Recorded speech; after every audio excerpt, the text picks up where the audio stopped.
Assalamualaikum warahmatullahi wabarakatuh. Kita dari kelompok 7 ingin presentasi tentang accounting for lease. Nama kelompoknya itu ada saya Rifki Zikira Naftali. Saya Sofwan Adriansyah. Saya Mahfud Reza Pratama. Oke, yang pertama yaitu ada lingkungan sewa the leasing environment. Yang pertama yaitu ada definisi. Definisinya yaitu sewa adalah kontrak antara leaser atau pemilik aset dan lease atau pengguna aset yang memberikan hak kepada lease untuk menggunakan properti spesifik selama periode waktu tertentu dengan imbalan pembayaran tunai periodik. Yang kedua yaitu ada prinsip dasar. Prinsip dasar yaitu eh, kekayaan tidak terletak pada kepemilikan, melainkan pada penggunaan barang atau Aristoteles. Yang ketiga yaitu ada contoh. Contoh dari the leasing environment yaitu contoh industri pada maskapai penerbangan seperti British Airways atau Japan Airlines seringkali menyewa pesawat mereka daripada membeli secara langsung.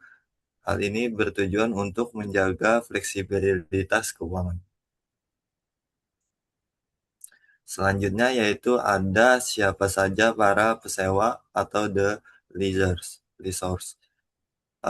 Terdapat eh, tiga kategori utama penyedia sewa. Yang pertama bank, pemain terbesar karena memiliki akses dana murah. Contohnya yaitu ada Barclays dan Chase. Yang kedua yaitu ada Captive Leasing Companies atau anak perusahaan produsen yang fokus membiayai produk induknya. Contohnya yaitu ada BMW Financial Service dan Boeing Capital. Yang ketiga yaitu ada independen atau perusahaan mandiri yang menawarkan eh, kontrak inovatif bagi lease. Eh, Selanjutnya yaitu ada keuntungan sewa bagi lease. Mengapa perusahaan memilih menyewa daripada membeli? Yang pertama yaitu pembiayaan 100% dengan suku bunga tetap.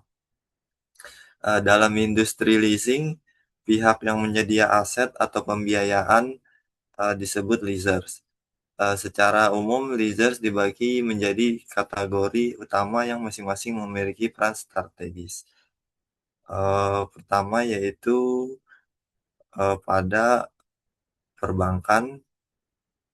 Dalam industri perbankan yaitu bank merupakan pemain terbesar dalam industri leasing karena memiliki akses terhadap sumber dana yang besar dan relatif murah.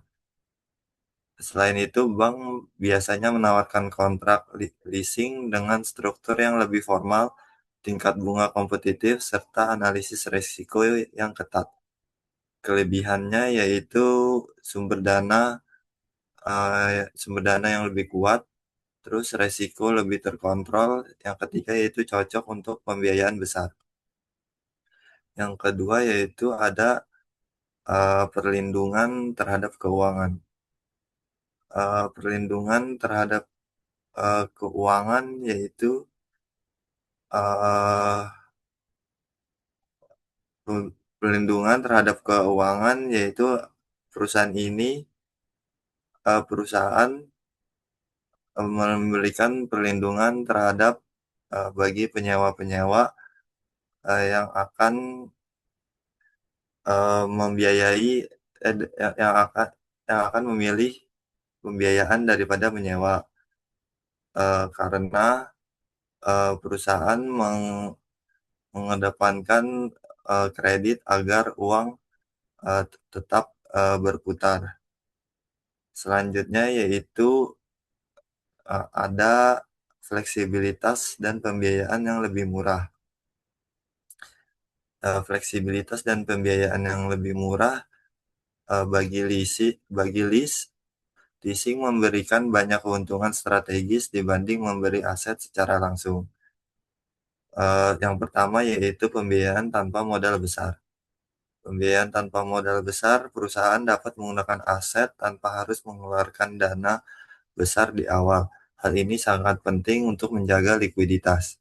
Yang kedua yaitu perlindungan terhadap keuangan. Dalam industri dengan perkembangan teknologi cepat, membeli aset bisa menjadi resiko karena cepat usang. Leasing memungkinkan perusahaan untuk mengganti aset dengan teknologi baru. Yang ketiga yaitu ada fleksibilitas operasional. Fleksibilitas operasional, perusahaan dapat menyesuaikan masa sewa, jenis aset, bahkan memperbarui kontrak sesuai dengan kebutuhan bisnis. Yang keempat yaitu ada efisiensi pajak. Efisiensi pajak dalam beberapa kasus, pembayaran sewa dapat menjadi pengurangan pajak atau tax deductible.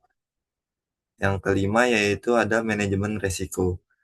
Manajemen risiko, risiko pemilikan seperti penurunan nilai aset dapat dialihkan ke leaser.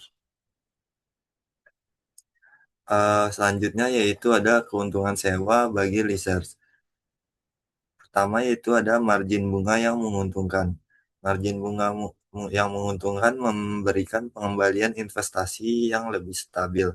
Yang kedua yaitu ada stimulasi penjualan. Stimulasi penjualan mempermudah pelanggan atau lease untuk membeli produk produsen. Yang ketiga yaitu ada pemanfaatan manfaat pajak. Leaser dapat menggunakan depresiasi aset untuk mengurangi beban pajak mereka. Yang keempat yaitu ada nilai residu tinggi. Nilai residu tinggi yaitu keuntungan tambahan saat aset dikembalikan di akhir masa sewa. Selanjutnya yaitu ada uh, akuntansi list perubahan standar IASB. Uh, akuntansi list perubahan standar IASB yang dulu yaitu sewa dibedakan menjadi operating list atau tidak muncul di neraca dan finance list atau muncul di neraca. Sedangkan yang sekarang atau standar baru IASB mewajibkan list untuk mengkapitalisasi hampir semua kontrak sewa. Yang ketiga yaitu ada konsep hak guna. List merapelkan right of use asset atau aset hak guna dan list liability atau liabilitas sewa di laporan posisi keuangan. Yang keempat yaitu adalah ada pengecualian atau sewa jangka pendek kurang dari 12 bulan dan nilai aset bernilai rendah kurang dari $5.000.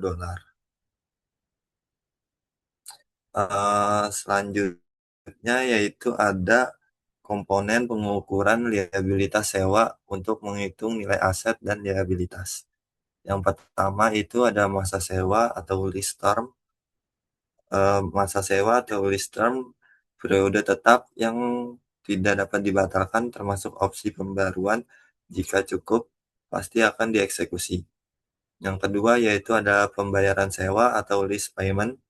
Lease payment yaitu pembayaran tetap, pembayaran variabel berdasarkan indeks atau tarif, nilai residu yang dijamin, dan biaya opsi pembelian atau penalti penghentian.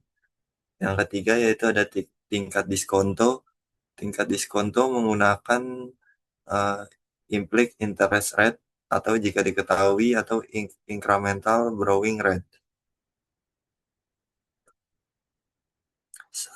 Selanjutnya yaitu ada detail teknis pembayaran sewa variabel. Yang pertama yaitu ada dikapitalisasi atau pembayaran yang didasarkan pada indeks atau tarif, misal penyesuaian indeks atau CPI. Nilai ini dihitung menggunakan kurs atau indeks pada tanggal permulaan sewa.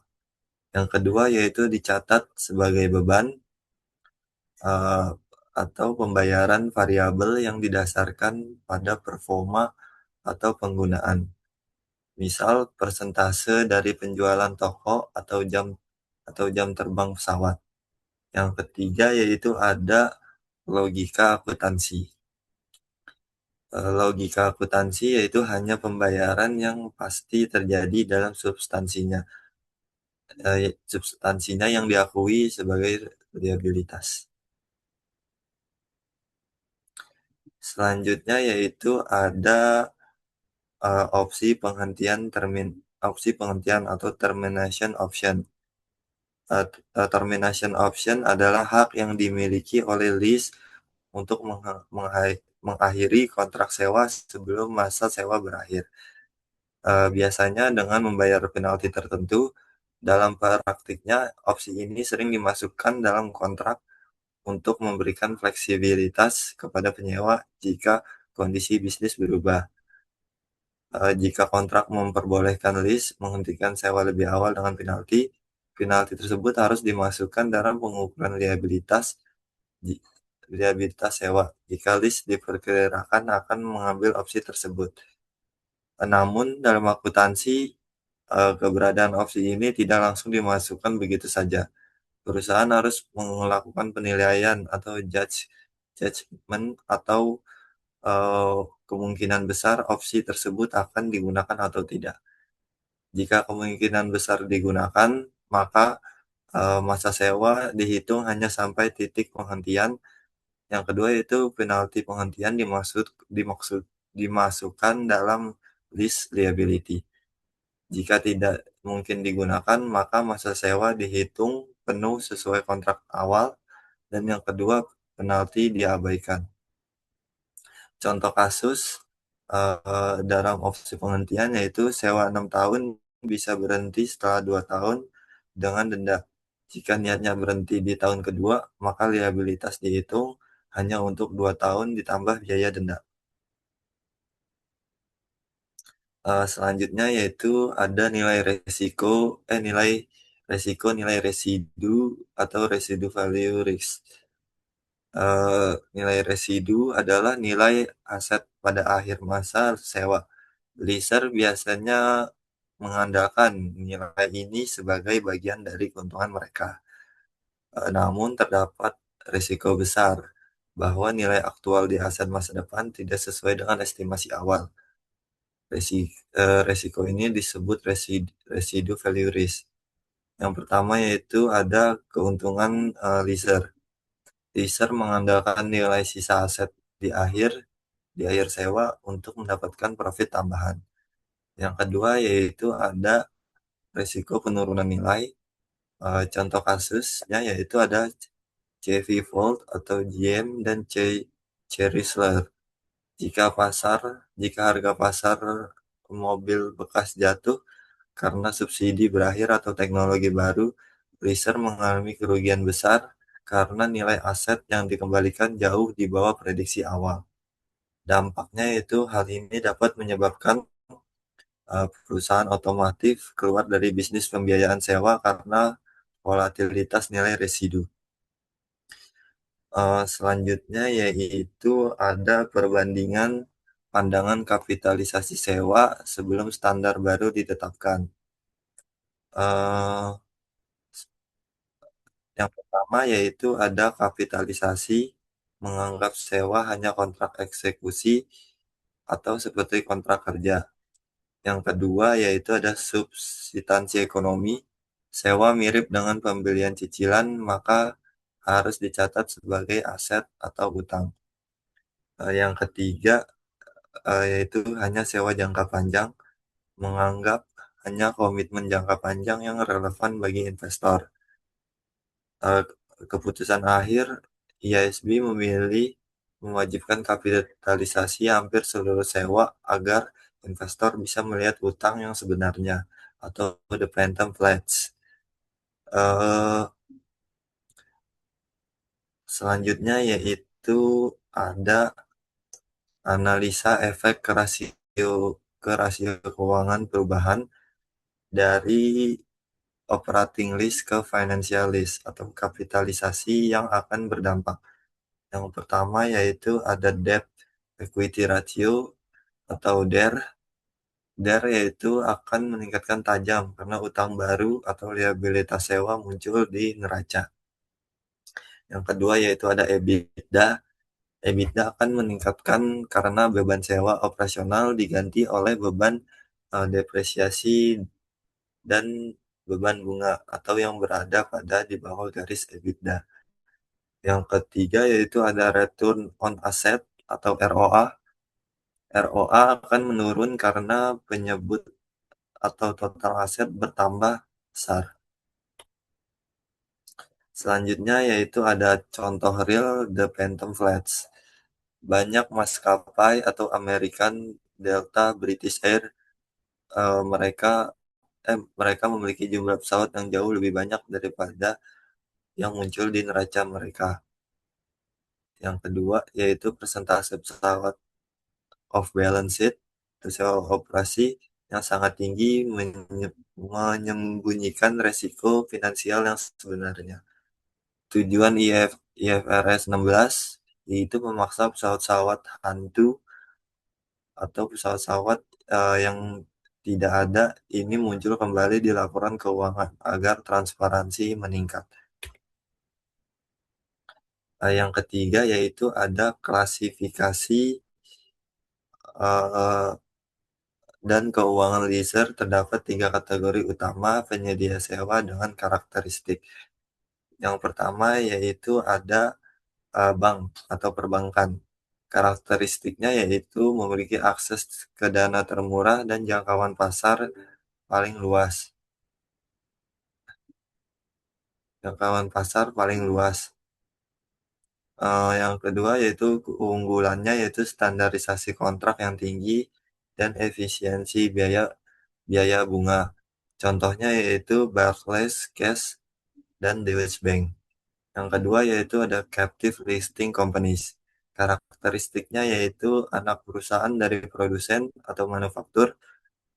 Keunggulannya memiliki pengetahuan produk mendalam dan kemudahan akses pembiayaan langsung di titik penjualan. Contohnya yaitu BMW Financial Service dan Boeing Capital. Yang ketiga yaitu ada independen. Karakteristiknya yaitu perusahaan pembiayaan mandiri yang tidak terafiliasi dengan bank atau produsen tertentu.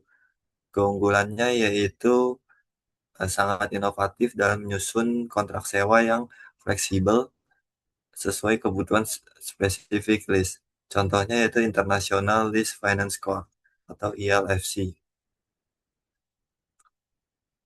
Selanjutnya yaitu ada akuntansi list. Contoh kedua nilai residu dijamin. Seringkali list menjamin bahwa aset akan bernilai minimal sejumlah tertentu di akhir sewa. Konsepnya yaitu jika estimasi nilai residu di akhir sewa kurang dari jumlah yang dijamin, list harus mengakui selisih tersebut sebagai bagian dari liabilitas sewa. Tujuannya yaitu memberikan jaminan kepada leaser bahwa mereka akan mendapatkan kembali nilai investasi mereka, baik melalui pengembalian aset atau pembayaran tunai. Yang kedua yaitu yang selanjutnya yaitu ada jurnal penyesuaian akhir tahun, bunga dan depresiasi. Beban bunga dihitung dari saldo liabilitas yang lebih tinggi atau jika ada jaminan nilai residu. Beban depresiasi dihitung dari aset didepresiasi selama masa sewa atau 5 tahun dikurangi nilai residu yang diharapkan. Hal ini memastikan pada akhir masa sewa nilai buku aset sama dengan nilai residu yang dijamin. Selanjutnya yaitu ada resiko kerugian nilai residu atau residu value loss. Kondisi terjadinya kerugian diakui jika nilai wajar atau fair value aset pada saat dikembalikan lebih kecil daripada nilai estimasi nilai residu yang dijamin oleh lease dalam liabilitas sewanya.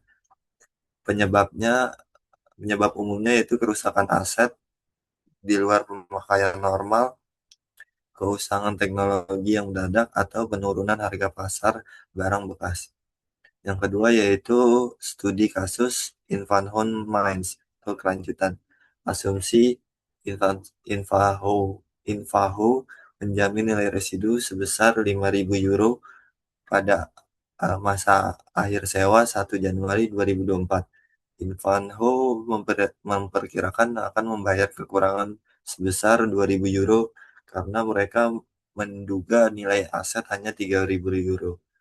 Realita lapangannya yaitu saat dikembalikan ternyata kondisi alat berat tersebut sangat buruk sehingga nilai wajarnya adalah 0 euro.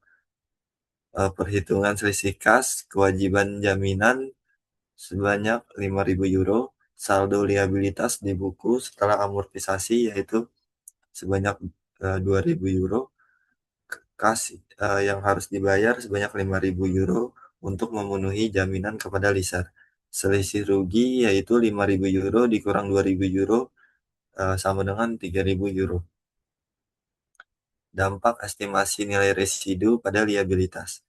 Penentuan apakah nilai residu masuk ke dalam perhitungan liabilitas lease tergantung pada dua kondisi utama. Yang pertama, nilai residu dijamin ada ekspektasi pembayaran.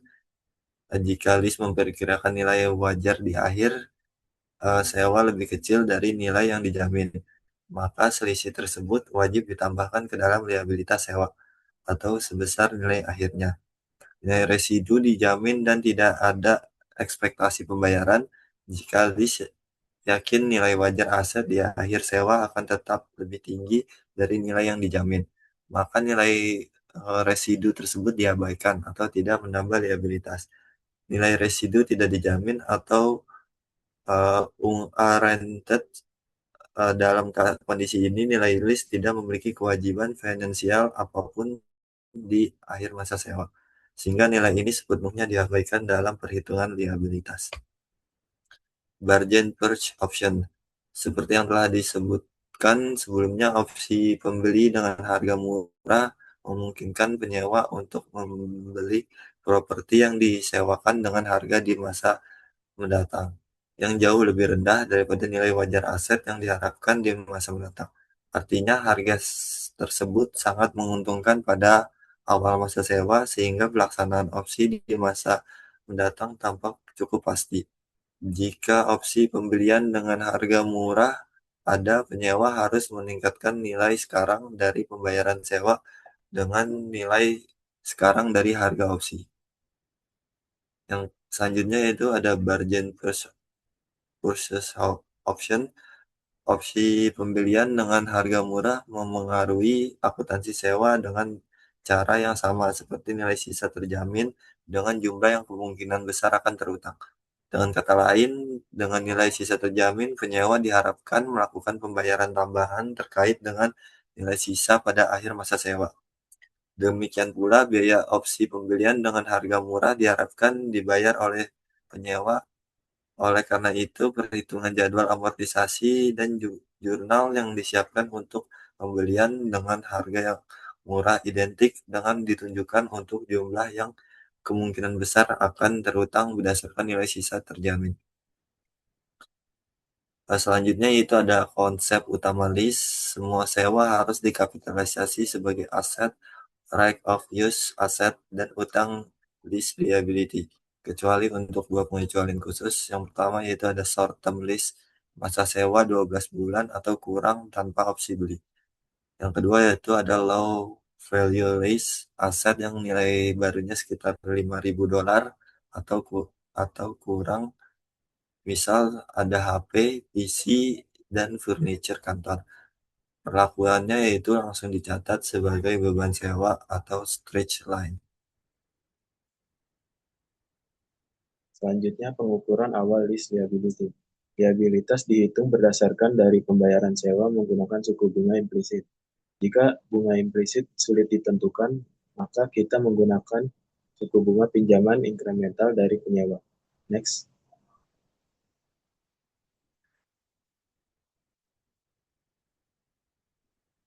Komponen pembayaran sewa. Yang pertama ada pembayaran tetap, kedua ada pembayaran variabel berdasarkan indeks atau tarif, ketiga nilai residu yang dijamin, serta biaya penalti jika ada kemungkinan sewa dihentikan lebih awal. Next.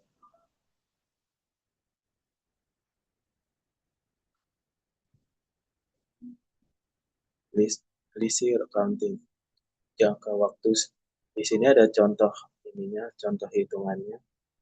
Soalnya itu kayak jangka waktu sewa adalah 3 tahun, perjanjian sewa tidak dapat dibatalkan, dan mewajibkan pembayaran sewa yang sama sebesar 17.620,08 euro pada awal setiap tahun masa sewa berdasarkan sistem anuitas. Mesin pemadat tersebut memiliki biaya dan nilai wajar pada awal masa sewa sebesar 60.000 euro. Perkiraan umur ekonomis 7 tahun dan nilai sisa yang diharapkan sebesar 12 euro yang tidak dijamin. Perjanjian sewa tidak memuat opsi perpanjangan dan alat pemadat sampah dikembalikan pada Hathaway setelah berakhirnya masa sewa. Tingkat bunga implisit dari pemberi sewa tidak diketahui oleh MNS. Tingkat bunga pinjaman tambahan MNS adalah 6%. Next.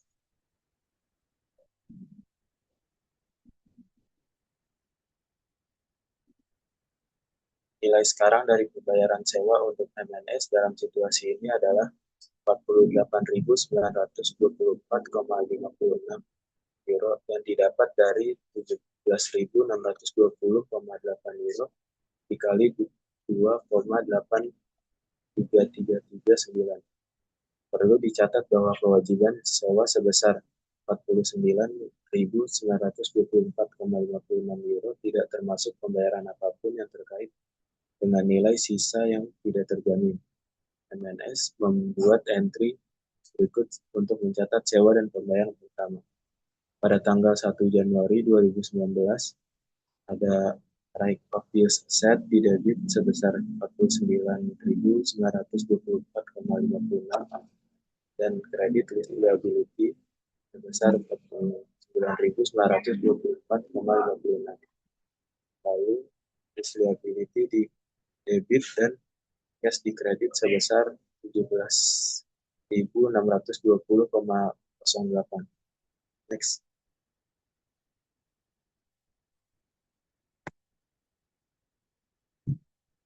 MNS menyiapkan jadwal amortisasi sewa untuk menunjukkan beban bunga dan amortisasi terkait kewajiban sewa selama periode 3 tahun, seperti yang ditunjukkan pada ilustrasi berikut. Tabel ini disusun menggunakan basis annuity yang berarti pembayaran dilakukan di setiap awal periode. Pada tanggal 1 Januari 2019, nilai kini atau present value dari kewajiban sewa diakui sebesar 49.924,56 euro. Angka ini muncul di kolom paling kanan sebagai saldo awal liabilitas kita. Karena ini adalah annuity due, pembayaran pertama sebesar 17.620,08 euro langsung dilakukan di hari yang sama saat kontrak dimulai. Pada pembayaran pertama ini, beban bunga adalah 0. Hal ini dikarenakan belum ada waktu yang berjalan sejak saldo utang diakui. Akibatnya seluruh pembayaran pertama ini langsung mengurangi pokok liabilitas, sehingga saldo utang turun menjadi 32.304,48 euro. Setelah 1 tahun berjalan, pada 1 Januari 2020, beban bunga sebesar 1.938,27 euro diakui. Angka ini didapat dari saldo utang tahun sebelumnya dikalikan dengan tingkat bunga 6%. Dari total pembayaran kas sebesar 17.620,08 euro, sebagian besar digunakan untuk membayar bunga tersebut. Dan sisanya sebesar 15.681,81 euro digunakan untuk mengurangi pokok liabilitas. Saldo utang kini menjadi 16.622,67 euro.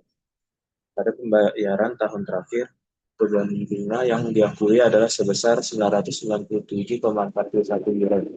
Setelah pembayaran dilakukan, seluruh sisa liabilitas sebesar 16.622,67 euro terlunasi sepenuhnya, sehingga saldo akhir liabilitas pada kolom kanan menjadi 0.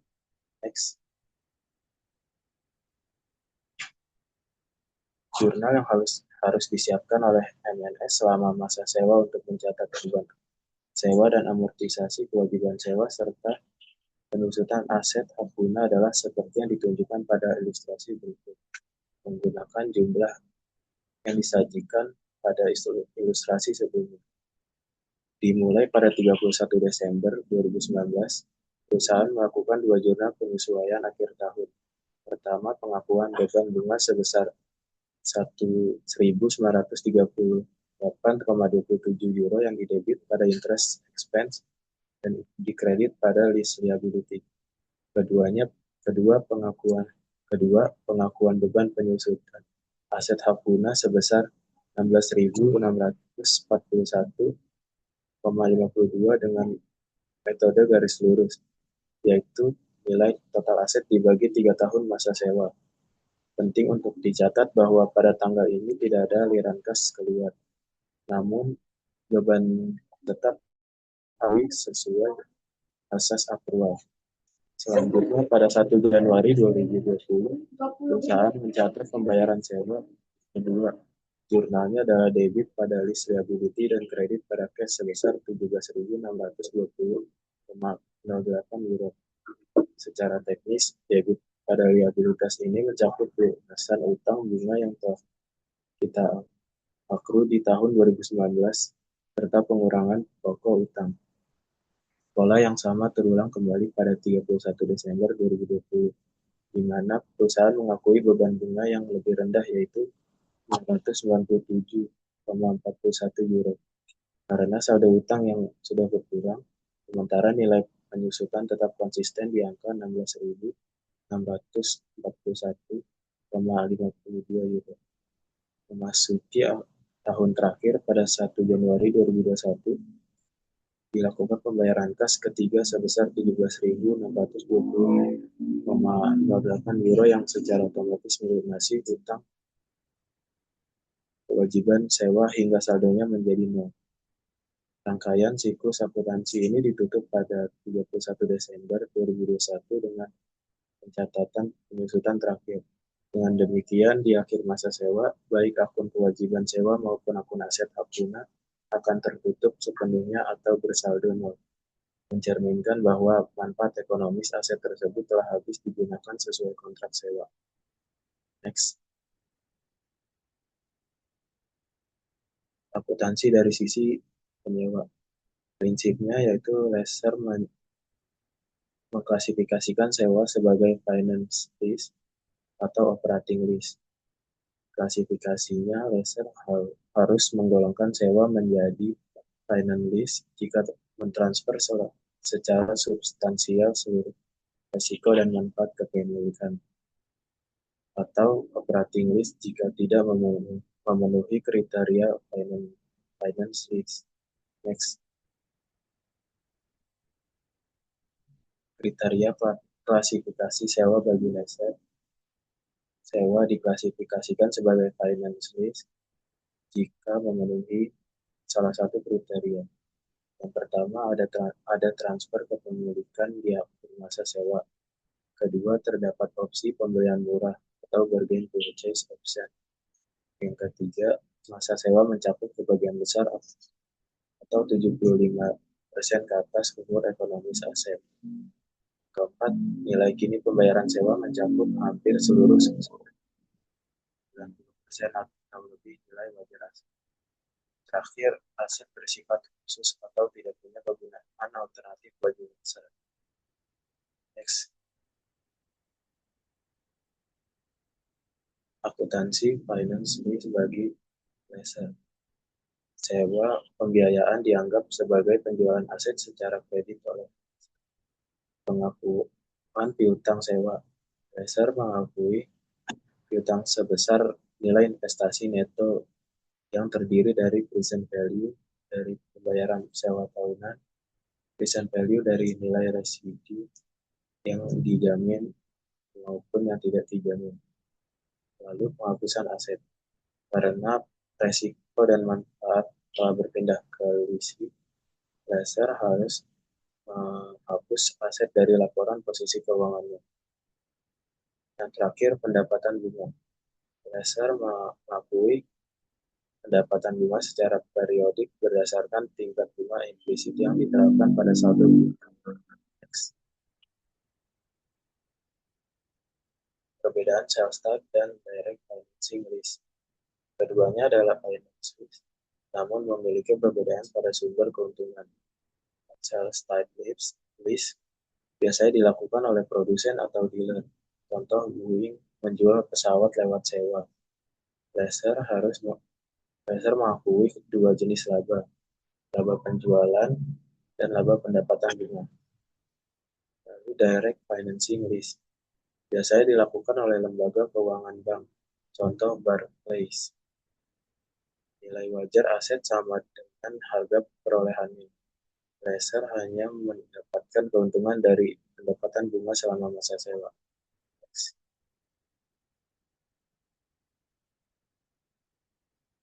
Akuntansi operating risk bagi lessor. Berbeda dengan finance risk, di sini kepemilikan ekonomi tetap ada di tangan lessor. Status aset, aset tetap dicatat sebagai aset tetap atau properti, plant, dan equipment di neraca lessor.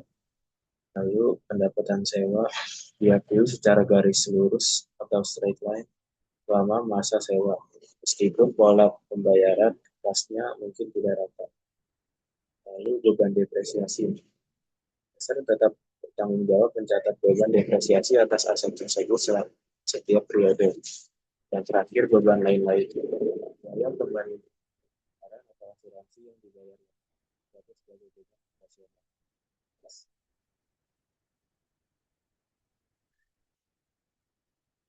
Garanti versus ungaranti residual value. Disebut garanti jika dianggap sebagai bagian dari penjualan. Lalu di ungaranti jika tidak dianggap penjualan atau dikurangi dari sales revenue dan COGS, tetapi tetap masuk bintang atau list receivable.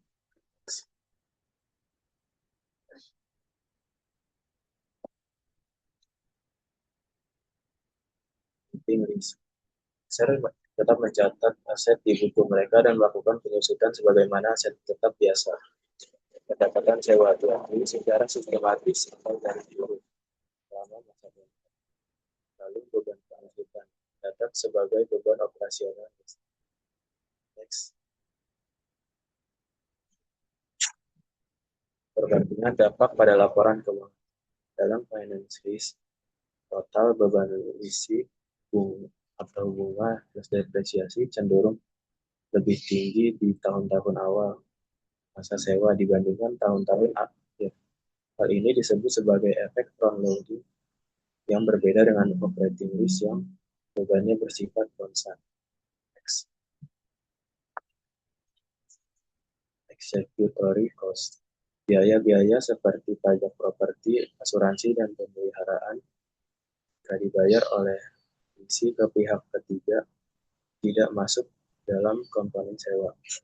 Jika dibayar oleh lessor dan ditagihkan ke dalam kembali ke leasing, dihitung sebagai bagian dari pembayaran sewa dalam pengukur liabilitas.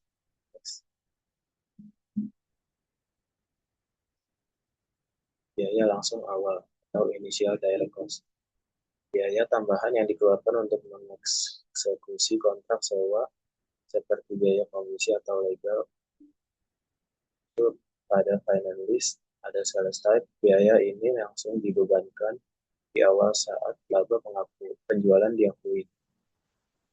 Direct financing, biaya ini dikapitalisasi ke dalam nilai piutang sewa dan diamortisasi sepanjang masa sewa melalui penyesuaian bunga.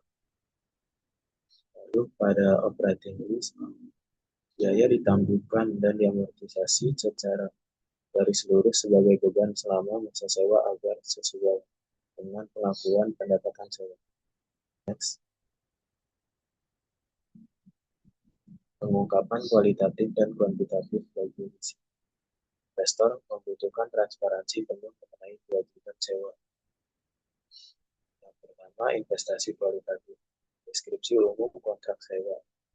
Informasi mengenai variabel pembayaran sewa dan bagaimana penentuan. Lalu informasi kuantitatif, total biaya sewa, lalu biaya sewa jangka pendek dan aset bernilai rendah yang tidak dikapitalisasi, serta arus kas keluar total untuk kontrak sewa. Next. Dasar harus memberikan pandangan mengenai arus kas masuk di masa depan. Analisis jatuh tempo, menyajikan jadwal penerimaan kas sewa untuk masing-masing 5 tahun pertama secara tahunan dan total sisa tahun berikutnya. Rekonsiliasi, rekonsiliasi, rekonsiliasi piutang menunjukkan bagaimana piutang sewa bruto dikurangi pendapatan bunga yang belum diakui untuk mendapatkan nilai investasi neto. Exposure risiko menjelaskan bagaimana laser mengelola risiko terkait nilai residu aset, misalnya melalui asuransi atau perjanjian dengan pihak ketiga. Transaksi jual dan sewa balik, strategi pendanaan di mana pemilik menjual asetnya lalu menyewanya kembali dari pembeli. Latar belakangnya, perusahaan membutuhkan kas segera namun tetap perlu menggunakan aset tersebut untuk operasional. Kriteria penjualan harus ditentukan. Apakah transfer aset memenuhi kriteria sebagai penjualan menurut IFRS 15? Jika ya, penjual mengakui aset hak guna sebesar porsi nilai buku lama yang dipertahankan. Jika tidak, transaksi dianggap sebagai pinjaman yang dijamin, bukan penjualan. Next. Pengakuan laba dalam sale and leaseback jika transaksi dianggap sah sebagai penjualan. Penjual tidak mengakui seluruh keuntungan dari penjualan tersebut. Rumus laba hanya diakui atas hak yang telah benar-benar ditransfer kepada pembeli laser. Hak yang dipertahankan oleh penjual tetap dicatat sebagai nilai buku aset hak guna. Tujuannya mencegah perusahaan memanipulasi laba dengan menjual aset di atas harga pasar kepada pihak terafiliasi. Next.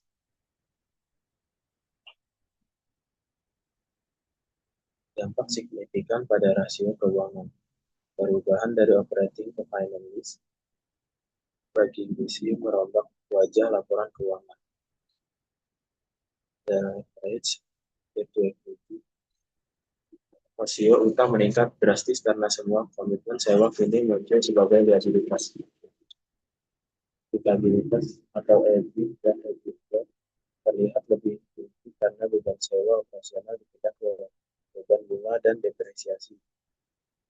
Arus kas operasional terlihat lebih tinggi, namun arus kas pendanaan akan lebih rendah karena pembayaran pokok sewa dikategorikan sebagai aktivitas pendanaan.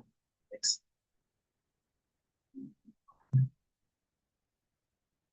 Pertimbangan pajak dan perbedaan temporer. Akuntansi komersial seringkali berbeda dengan aturan pajak. Deductibility. Di banyak negara, pajak memperbolehkan biaya sewa dikurangi dari pendapatan, sementara akuntansi menggunakan beban bunga dan depresiasi. Pajak tangguhan atau deferred tax.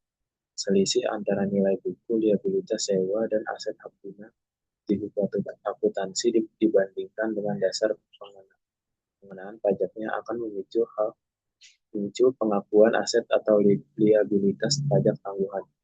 Hal ini memerlukan rekonsiliasi yang teliti dalam catatan atas laporan keuangan. Next. Bisa ringkasan perbandingan perlakuan akuntansi. Isi atau penyewa yaitu model tunggal. Hampir semua sewa dikapitalisasi sebagai hak guna dan liabilitas sewa, kecuali untuk aset kecil atau jangka pendek. Yang kedua adalah lessor atau pemilik.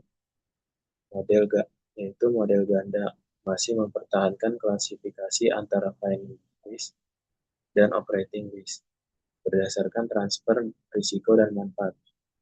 Lalu fokus audit, yaitu akuntan kini lebih fokus pada estimasi masa sewa dan penentuan tingkat bunga diskonto yang tepat, karena sedikit perubahan presentasi akan berdampak pada nilai aset di neraca. Oke, selanjutnya ada gross list atau perbedaan perbedaan gross dan net list. Yang pertama, gross list atau sewa yang istilahnya all in. Nah, dalam skema gross list, penyewa membayar satu jumlah tetap kepada pemilik atau lessor. Jumlah ini sudah mencakup biaya sewa dasar serta biaya operasional lainnya, seperti pajak bumi dan bangunan, asuransi, dan pemeliharaan. Mekanisme kerjanya itu bergantung pada tanggung jawab pemilik. Lessor adalah pihak yang secara hukum dan praktis eh, bertanggung jawab membayar pajak properti dan premi asuransi kepada pihak ketiga.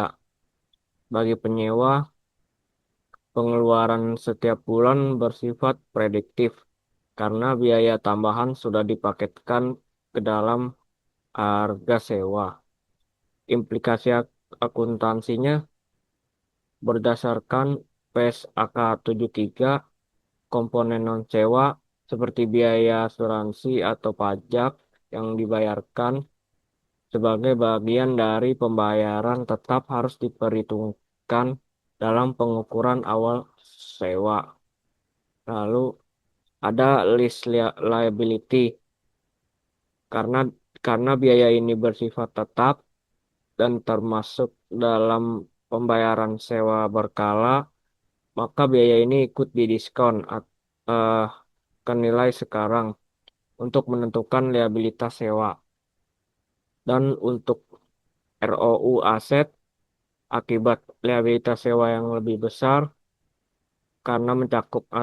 karena mencakup asuransi atau pajak, maka nilai right of use asset atau aset aset hak guna di neraca juga menjadi lebih tinggi.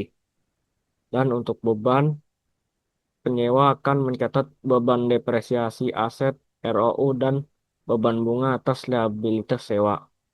Lalu yang kedua ada net lease. Net lease itu adalah sewa layanan terpisah. Dalam net lease, penyewa membayar sewa dasar kepada pemilik, tetapi juga setuju untuk membayar biaya operasional tertentu secara terpisah atau langsung. Mekanisme kerjanya berbeda dengan gross lease. Kalau net lease menggunakan tanggung jawab penyewa, artinya lese ini menanggung risiko kenaikan biaya. Jika pajak daerah naik atau premi asuransi melonjak, penyewa yang harus membayar selisihnya. Terdapat biaya executory cost, yaitu biaya-biaya seperti asuransi, pajak, dan pemeliharaan ini sering disebut sebagai executory cost atau biaya variabel.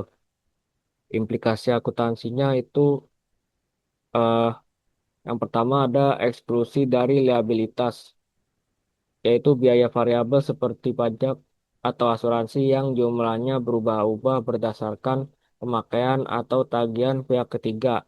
Nah, ini umumnya tidak dimasukkan dalam perhitungan list liability. Lalu dampak neracanya karena hanya sewa dasar yang dikapitalisasi, nilai list liability dan ROU aset akan terlihat lebih kecil dibandingkan dengan skema gross list untuk properti yang sama. Pengakuan beban. Selanjutnya ada pengakuan beban. Biaya-biaya ini langsung diakui sebagai beban operasional pada periode terjadinya a- atau langsung masuk ke laporan laba rugi, bukan bukan melalui depresiasi aset ROU. Struktur ini secara langsung mempengaruhi rasio keuangan perusahaan penyewa.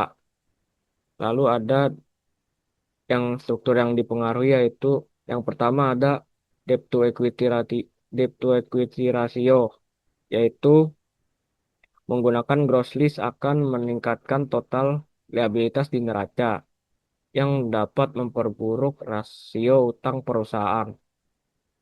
Meskipun secara operasional bebannya mungkin sama dengan net lease. Lalu ada EBITDA yang dipengaruhi.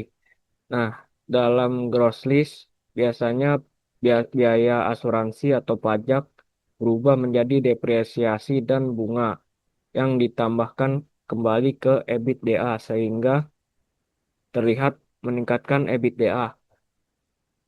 Dalam net list, biaya tersebut tetap menjadi beban operasional yang mengurangi EBITDA. Selanjutnya ada manajemen pajak. Perusahaan harus jeli melihat apakah kontrak mereka memungkinkan pemisahan komponen sewa dan non-sewa untuk mengoptimalkan posisi laporan keuangan sesuai dengan strategi perpajakan dan pelaporan mereka. Next,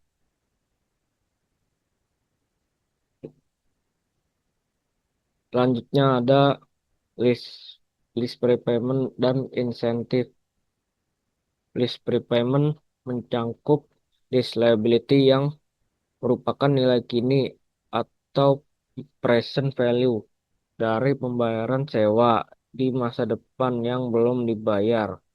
Namun, ROU aset mencerminkan total pengorbanan ekonomi yang dikeluarkan penyewa untuk mendapatkan hak menggunakan aset tersebut.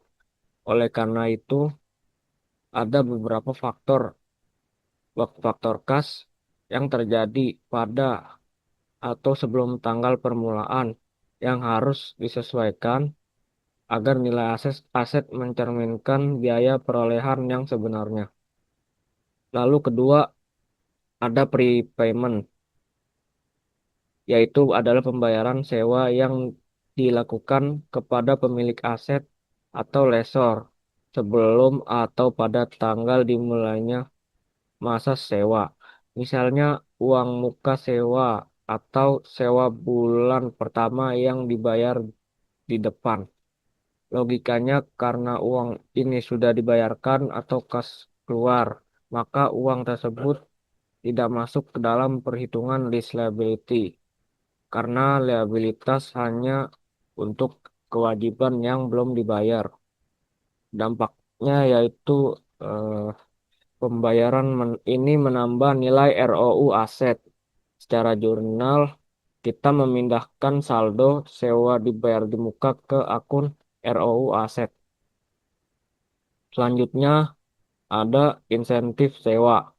Insentif sewa adalah pembayaran dari lessor kepada penyewa atau penggantian biaya oleh lessor untuk kepentingan penyewa, misalnya cashback atau subsidi biaya pindahan. Logikanya, insen- insentif ini secara efektif mengurangi biaya bersih yang dikeluarkan penyewa untuk mendapatkan hak guna aset. Dampaknya yaitu insentif yang diterima dapat mengurangi nilai ROU aset. Ini mencegah aset dicatat terlalu tinggi atau overstated karena adanya pengembalian dana dari pemilik. Lalu yang terakhir ada inisial direct cost. Direct cost. Inisial direct cost ini adalah biaya-biaya tambahan yang muncul hanya karena kontrak sewa tersebut ditandatangani dan tidak akan muncul jika sewa tidak terjadi. Contohnya adalah komisi broker, biaya hukum untuk negosiasi kontrak, atau biaya penyiapan dokumen. Logikanya, biaya ini dikapitalisasi dalam aset karena merupakan bagian dari biaya perolehan untuk membawa aset ke kondisi siap digunakan. Dampaknya, biaya ini menambah nilai ROU aset.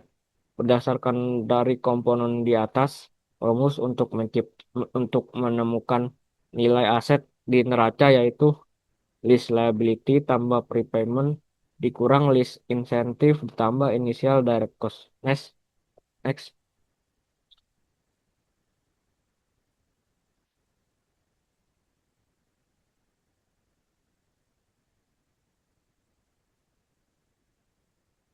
Selanjutnya kita bahas initial direct cost.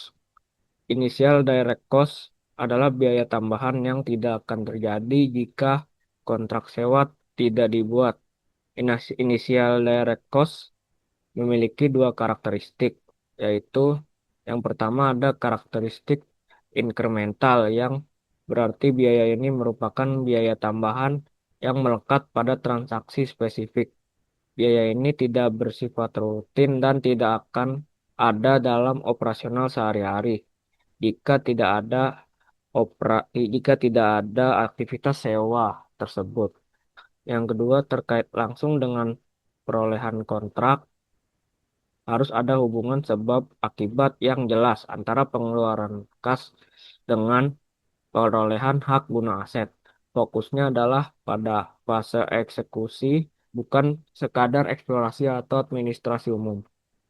Contoh-contoh di bawah ini adalah biaya yang diperbolehkan untuk dikapitalisasi menambah nilai ROU aset, yaitu yang pertama ada biaya legal eksternal, biaya membayar firma hukum atau notaris untuk menyusun draft kontrak, melakukan tinjauan hukum serta proses penandatanganan akte sewa.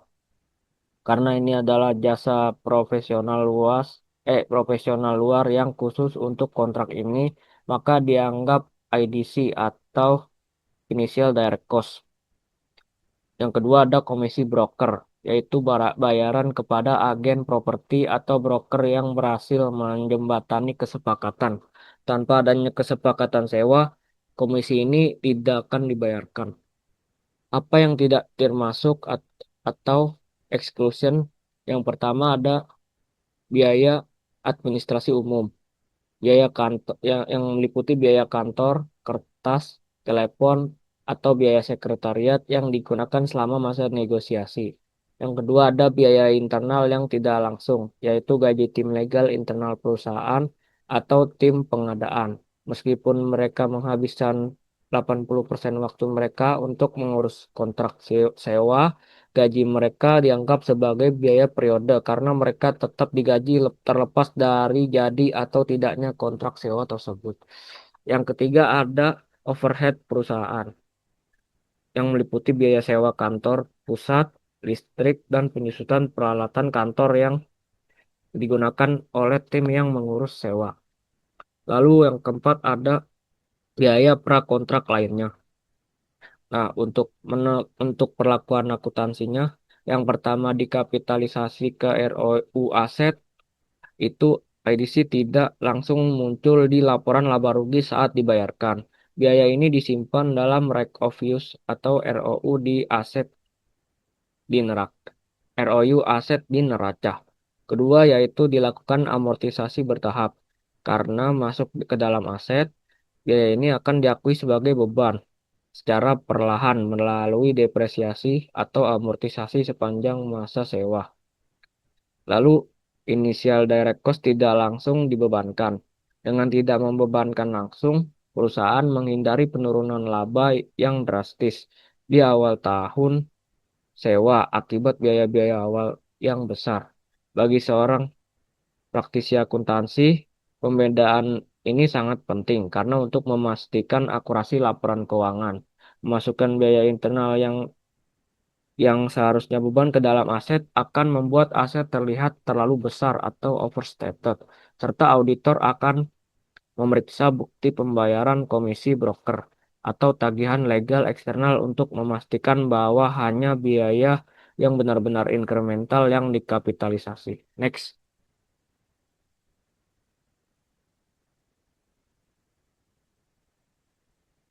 Ada beberapa biaya yang dikategorikan sebagai initial direct cost.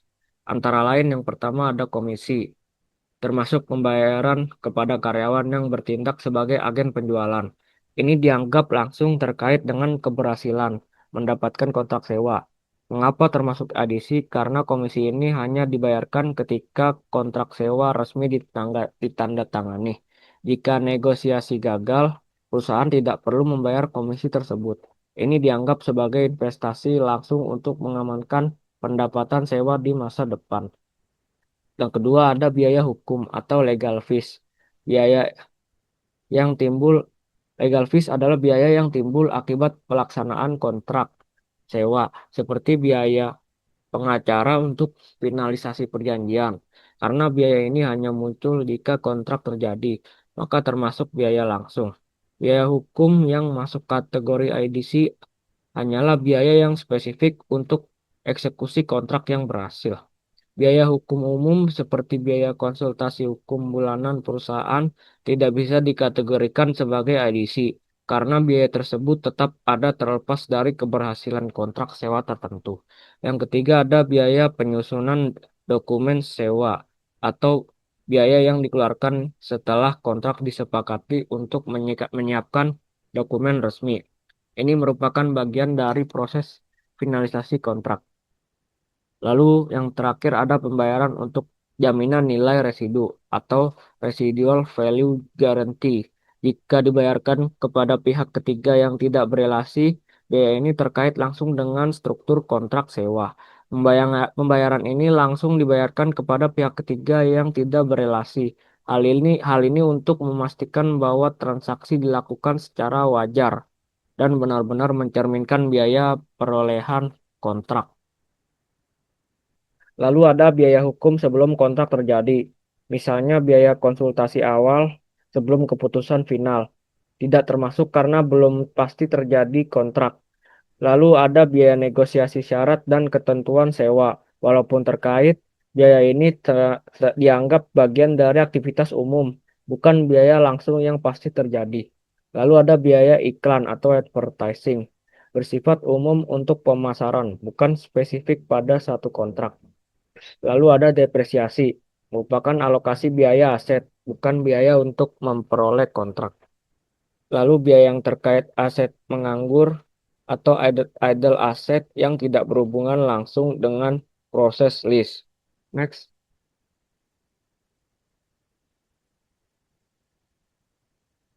Selanjutnya ada ROU analisis.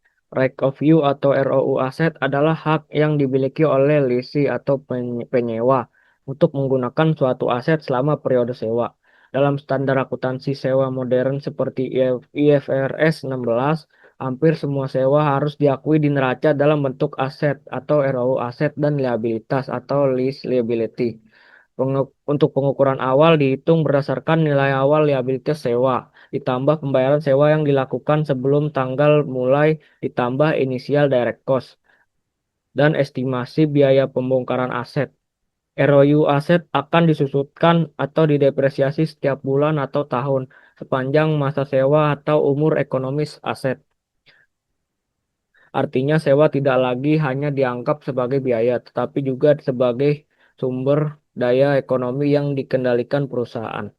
Selanjutnya ada liabilitas sewa atau lease liability. Ini mencerminkan kewajiban penyewa untuk melakukan pembayaran sewa di masa depan. Pengukuran awalnya yaitu dihitung berdasarkan nilai kini atau present value dari pembayaran sewa yang belum dibayar. Lalu didiskon menggunakan suku bunga implisit dalam sewa atau suku bunga pinjaman incremental penyewa. Bunganya seiring berjalan waktu, liabilities ini akan menimbulkan beban bunga. Next. Selanjutnya tujuan cost analysis ROU. Yang pertama menentukan nilai awal aset secara akurat. Lalu analisis biaya bukan sekedar menjumlahkan angka di kontrak. Ini adalah proses untuk memastikan bahwa nilai yang dicatat di neraca mencerminkan realitas ekonomi. Yang kedua, memahami komponen biaya yang membentuk aset. Aset ROU tidak berdiri sendiri. Ia terbentuk dari akumulasi beberapa elemen. Analisis biaya membantu membedah list payment, initial direct cost, dan estimated dismantling cost. Lalu yang ketiga ada menilai dampak terhadap laporan keuangan. Analisis ROU memiliki efek domino terhadap tiga laporan keuangan. Yang pertama ada laporan posisi keuangan atau neraca. Analisis ini memperlihatkan lonjakan pada sisi aset non lancar atau ROU aset dan liabilitas. Hal ini mempengaruhi rasio leverage seperti debt to equity ratio. Lalu ada laporan laba rugi. Di sini terjadi perubahan beban. Biaya sewa yang dulunya bersifat tetap per bulan kini dipecah menjadi beban depresiasi dan beban bunga. Selanjutnya ada arus cash atau cash flow. Analisis biaya ROU mengubah klasifikasi dalam arus kas. Bayaran sewa tidak lagi seluruhnya masuk ke aktivitas operasi, melainkan dipecah. Next,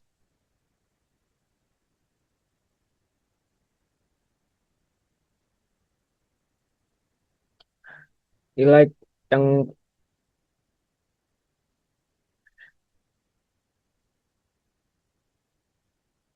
next,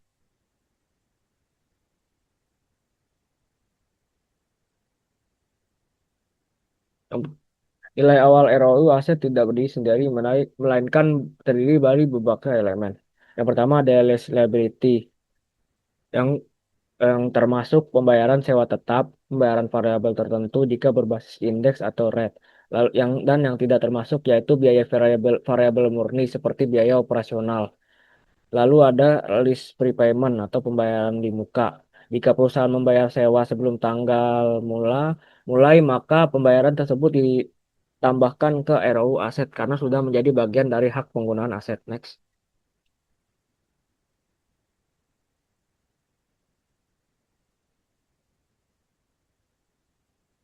Selanjutnya ada komponen utama untuk ROU.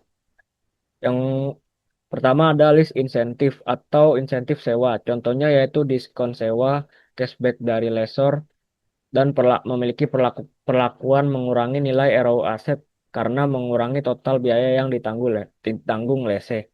Lalu ada initial direct cost, seperti yang telah dibahas, biaya yang langsung terkait dengan perolehan kontrak. Contohnya biaya legal dan komisi agen. Perlakuannya ditambahkan ke ROU aset. Lalu ada yang terakhir, estimasi biaya pembongkaran atau restorasi jika ada. Jika dalam kontrak terdapat kewajiban membongkar aset dan mengembalikan kondisi lokasi, maka estimasi biaya tersebut juga ditambahkan ke ROU aset dan diakui sebagai provisi atau liability. Next. Lalu ada sell leaseback. Sell leaseback adalah pengaturan di mana sebuah perusahaan atau seller lease menjual asetnya kepada perusahaan lain atau buyer lessor, kemudian langsung menyewa kembali aset tersebut. Contohnya Darren Restoran menjual divisi Red Lobster seharga 2,1 miliar, lalu menyewa kembali gedung restoran tersebut agar tetap bisa beroperasi di sana. Next. Selanjutnya ada langkah-langkah transaksinya. Yang pertama itu ada penjualan atau sale. PT Logistik Jaya menjual gedung tersebut kepada PT Investasi Properti seharga 15 miliar tunai. Dampak khasnya PT Logistik Jaya langsung menerima uang tunai 15 miliar. Status asetnya secara hukum kepemilikan gedung berpindah ke PT Investasi Properti. Lalu yang kedua, sewa balik atau leaseback. Ketika setelah menjual, PT Logistik Jaya menandatangani kontrak untuk menyewa kembali gedung tersebut selama 10 tahun dengan biaya sewa 1,5 miliar per tahun. Status operasionalnya, PT Logistik Jaya tetap bekerja di gedung yang sama, tidak perlu pindah barang atau mengubah alamat kantor. Next.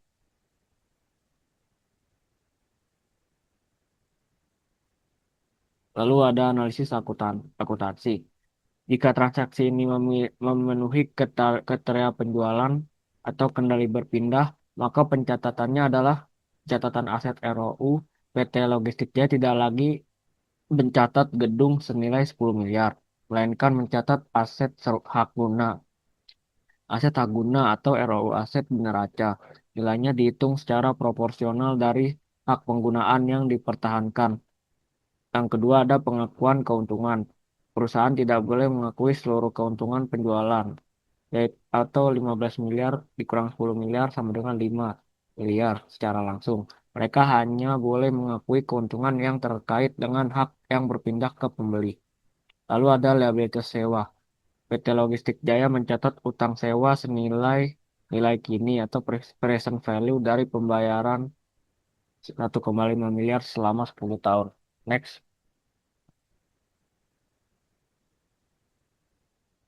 Oke, sekian dari presentasi kami. Kurang lebihnya mohon maaf. Wassalamualaikum warahmatullahi wabarakatuh.